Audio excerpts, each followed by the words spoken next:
Hello and welcome to the Planetary Spectrum Generator video tutorials. I'm Geronimo Villanueva, Principal Investigator of PSG.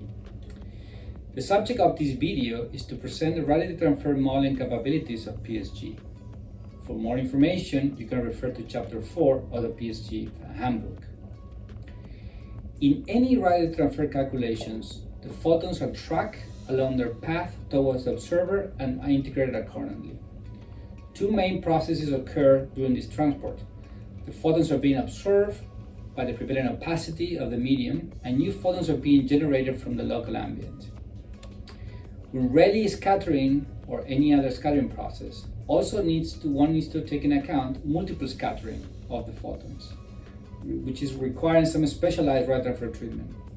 For that, you need to refer to Chapter 5 of the PSG Handbook. Even when scattering is active in an atmosphere, in some situations of low scattering opacity, one can solve the radiative transfer simulation just via a model called single scattering approximation. You can select that in PSG by doing Nmax equals 0. This is very computationally fast and is typically recommended in many cases. As the photons are being tracked and integrated along the incidence and emission trajectories, the calculation of these paths and the opacities across them is very critical. In PSG, two fundamental observing angles are computed by the geometry angle, the incidence and the emission angles, which are then fed to the PUMAS and PSG DORT radiative transfer modules for the calculation. Beyond those basic general geometric considerations, the path of the radiation as it travels across the atmosphere in a spherical and refractive atmosphere is not a straight line, but follows a complex curved path. The only way to properly model and capture that path in a refractive atmosphere is via a numerical ray tracing algorithm. In PSG, we have a 3D model that follows the path of the light from the observer all the way through the atmosphere to the surface, and we correct for incidence at each angle at the borderline between the layers.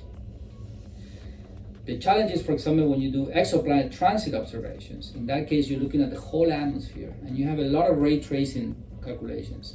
So PSG will actually compute ray traces at every layer and integrate them all together to give you a full single transit spectrum. A critical component in any radiative transfer calculation is the calculation of layer by layer opacities. Molecules and atoms absorb light at very specific wavelengths, with the spectral line shapes of the absorption defined by the temperature, that will mainly define the Doppler Gaussian broadening, the ambient pressure, that will define the Laurent's collisional broadening coefficients, and the prevailing kinematic dispersions. Depending on which resolution you have picked and the line list you are considering for this simulation, PSG internally will switch between different opacity models and techniques in order to create these opacity calculations. There are effectively three main methods used by PSG: the line-by-line technique, the correlated K method, and the cross-section method. Line-by-line calculations are required for all calculations with resolving powers that are greater than 5,000, or when the user selects databases that PSG does not have pre-computed correlated K tables. PSG will perform these calculations using internal grid in a fine resolution needed to properly capture the line shapes. What is the challenge? As you model a line shape, you need to properly capture the morphology. You need to have enough points to measure the line shape. Some of these lines are very, very narrow, so you will need to have extremely high resolution. PSG will use special grids for that. This will mean that in many cases, you will require a simulation that looks very simple, will require actually billions of spectral points to actually do it in the right way.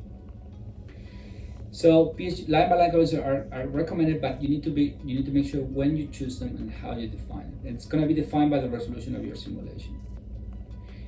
When doing the modeling of a line, the anatomy of a line shape can be divided into three regions, and there are two transition regions between the three regions. You have the core, which is a Doppler Gaussian core, which is a Gaussian. Then you have some Lorentzian wings, and then the far wings, which we call them the far quasi-static exponential wings. The first two components, the Gaussian and the Lorentzian winds, are actually combined into something called the void equation, which is a convolution of a Gaussian and a Lorentz functions.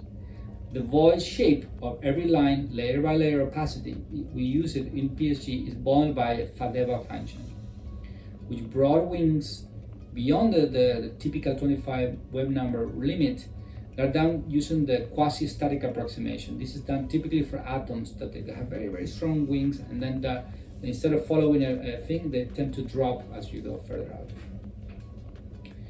When considering large frequency ranges, simulating millions of lines at high resolution can become an untenable task. For example, it will require billions of computational hours just to do a simple calculation.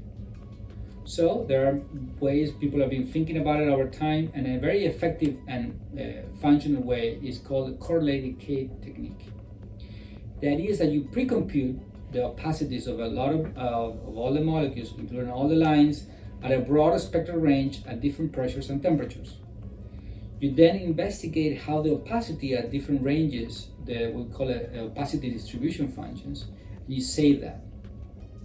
So we have pre-computed correlated K tables in PSG that go from 0.2 microns all the way to the radio at 100,000 microns, and which we have it for 20 opacity bins, so we can see the distribution very precisely. And we have two set of resolving power correlated K tables at 500 and 5,000. So if you have a simulation that has a resolving power more than 5,000, the line-by-line technique will be used. Any simulation that has a resolution between 500 and 5,000, the 5,000 tables will be used, and anything that resolution is lower than 500, we're going to be using the 500.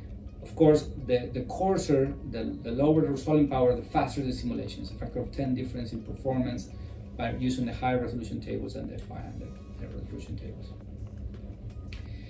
So we talk about the correlated K and the line-by-line.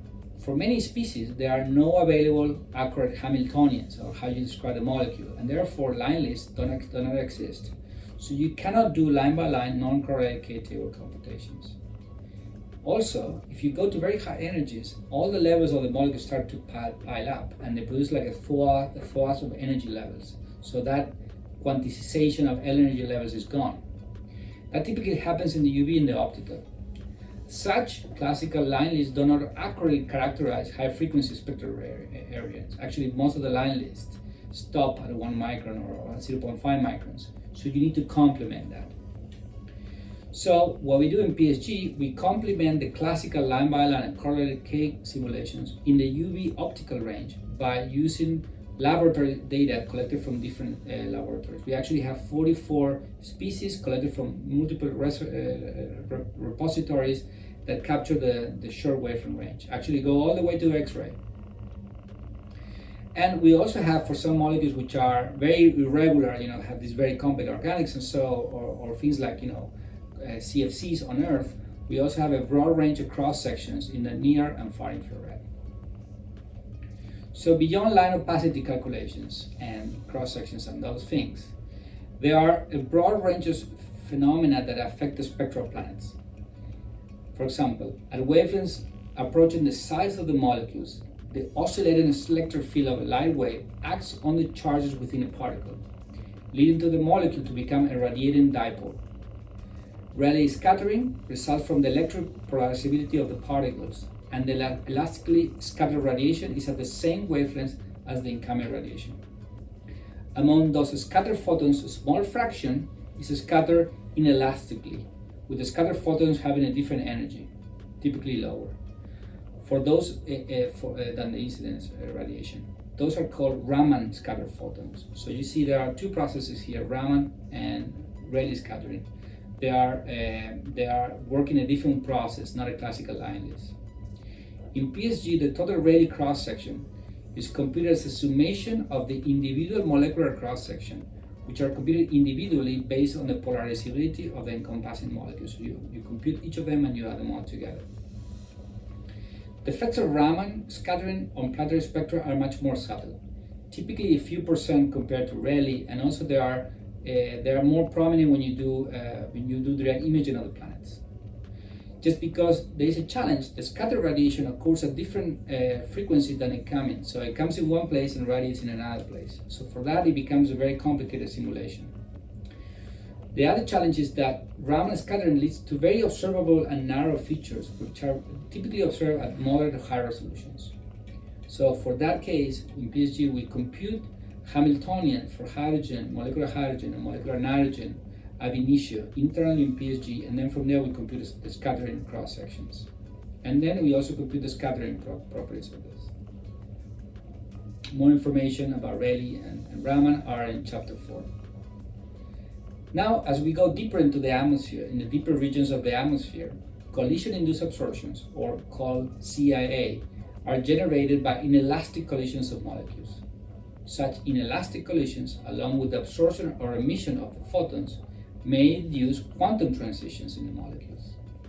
All the molecules may form transient supramolecules complex with spectral features different from the underlying molecules. In difference to regular molecular absorptions, like we talked before, cross sections, line by line, and things like that, the intensity of these features is dependent on the quadratic or of the pair of the densities. So they tend to be more prominent at higher densities. In PSG, we integrate all collision-induced absorptions available in Hydron, and we also complement them with other repositories from different other sources, especially when you go to the UV and the optical. And in particular, we also have added a description of the MTCKD water continuum as a collision-induced absorption. That will allow us to also model this complicated phenomena in a regular standard fashion. So now we move from the deeper to the upper part. In the tenuous regions of the atmosphere, where collisions now are infrequent to equilibrate the radiative properties of the molecule, an atmosphere seems to be considered to be a non-local thermodynamic equilibrium. This means that the incoming radiation that defines the properties of the molecule, no longer the collisions between them. So non-LTE affects two key parameters in a radiative transfer simulation: opacity terms, as we were talking before, and something called the source function, or how much radiation comes out of the molecule. Typically, a source function is a black body, something a molecule is radiated based on their temperature. And in non-LTE, it will be a complicated combination of energy balance. So in PSG, we have implemented a method in which the user can provide non-equilibrated populations, and internally PSG will compute source functions and the opacities in a non-LTE case. This is actually the particular case for comets. In comets, actually, they are so tenuous that the non-equilibrated atmospheres is very common on them in their low densities. In PSG, we actually have a specific model for comets we call the cometary emission model, or CEM, which includes the surface models as we discussed in chapter 6 to simulate the nucleus and the grain components, while the gas emissions are calculated by employing a monolayer non-LTE or local LTE excitation model. So you can choose between the two. Specifically in comets, the prevailing non-LTE phenomena is fluorescence, and for that you need to compute cascade processes, and then we use pre-computed what we call fluorescence efficiencies, or G factors, from a broad range of molecules and a broad range of excitation phenomena, and then we integrate them into the CEM. So CEM will read these pre-computed G factors and give you a spectrum. So as we discuss all this radiative process from tenuous to dense atmospheres, I hope you found this video instructive.